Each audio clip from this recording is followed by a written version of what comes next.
All right, we are working on this copy link, right? I clicked on it, QRSTEF, but we don't see anything. Now if I try to paste this thing, we can see this. That means copy functionality is working, but we don't have any visual indication that copy with the link got copied. So we need to work on this thing now. All right, stop it. Let's do this. So we can have JavaScript alert, or maybe we can have something like that will open up, show that link copied, and then automatically get removed from the URL from this page. We can have something like that, some toast message basically.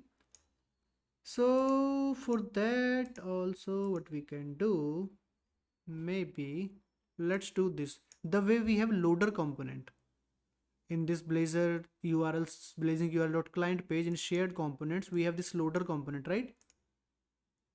Let's copy this loader component, create a new small component. I'll call it toast dot razor, add it. I am going to paste that HTML, and inside the actual text I'm going to remove this spinner, that loading indicator. Instead we are going to have some text here, and that text we want it dynamic. So we can have a parameter on this inside this component. We'll say string and we'll say text, and here we'll say this should be parameter and editor required. Now we want it to display for a small time, then we want to remove it. So we can maybe handle that thing from here, or maybe from the client side only, from the consumer side. So let's do this. Let's handle that here only. So here what we'll do, we'll say we will have one more parameter here of type event callback. We'll say on close get set, and this also we need parameter and editor required. Now we'll say we'll override a method on initialized async. Okay, and here what we'll do, await, we will simply do await task dot delay, and let's say if you want to display it for 1 second, so we'll say task dot delay 1000 milliseconds, that is 1 second, and after that we'll simply call this on close. So we'll say on close dot invoke async like this, and now we should be good. So when this is getting rendered, we'll simply say on initialize async, and then we'll say just delay for 1 second, and after 1 second just invoke this on close, and we'll handle this on close on its consumer side only. Let's use this toast message in our my links page. So here what we'll do, we can have one if element here. We'll say let's have a piece of state here. For that we'll say private bool underscore show toast with a default value which is false, of course. Here we'll say if underscore show toast, this is true, we'll simply going to display our toast element, and we need to provide text and on close both for this. So for text we will display some text, and for this we know that we are using it just to show that link is copied, so we can have it hard coded here. But if we want it to be dynamic, we can have some piece of state, same private string variable, and we can use that. So link copied, and then we can have on close. On close we will simply set this show toast to false. Show toast equals false like this. All right, now quickly use this. So set this show toast to true. We'll set it when we are copying it. So copy link async. After copying, we'll say show toast equals true.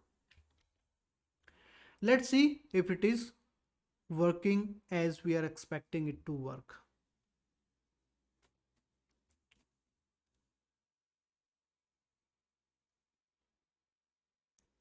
Okay, it is coming. Let's go to my links page, and we have this. If we copy it, link copied, but the problem it is getting rendered at this place, but it should not be like this.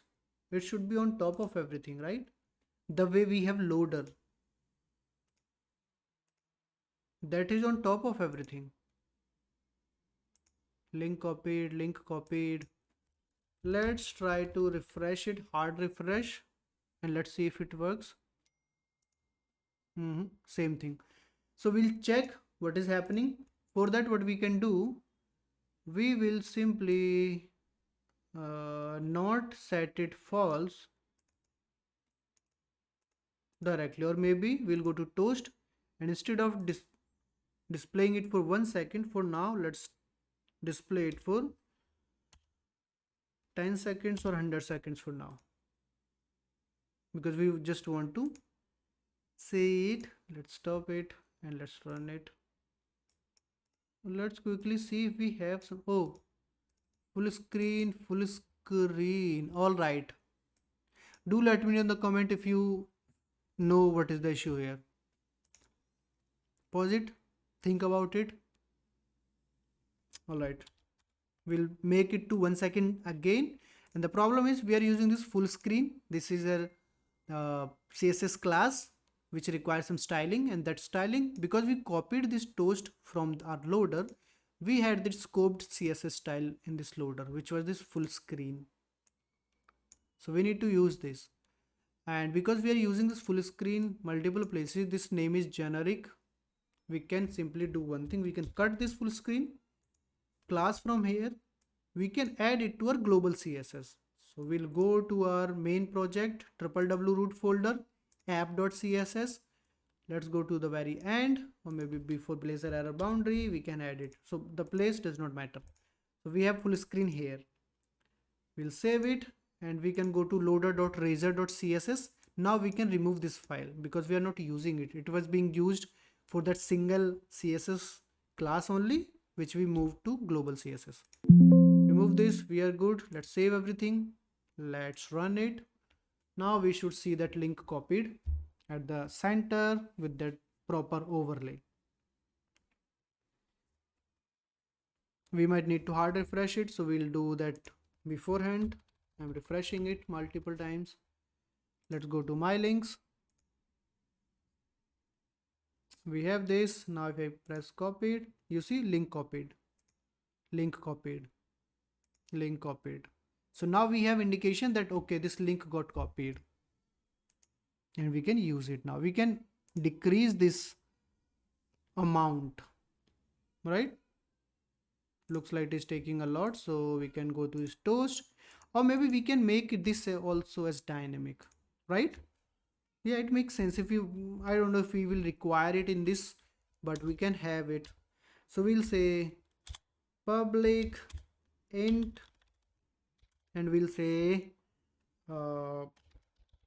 timeout in maybe milliseconds. Get set, we'll have a default value of 1 second, which is 1000 millisecond. We are going to have it as parameter.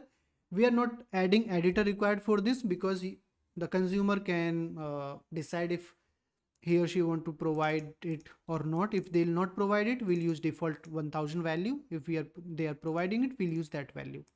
So here we can use this timeout in milliseconds like this.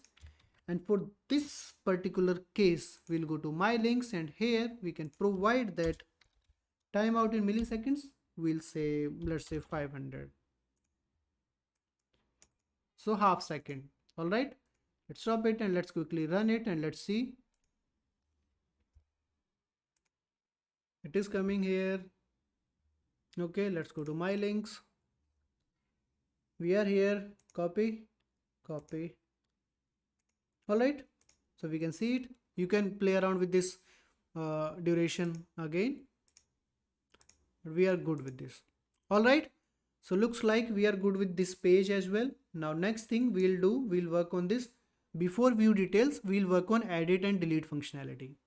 After that, we'll go to view details, which will be a separate page. All right. Okay.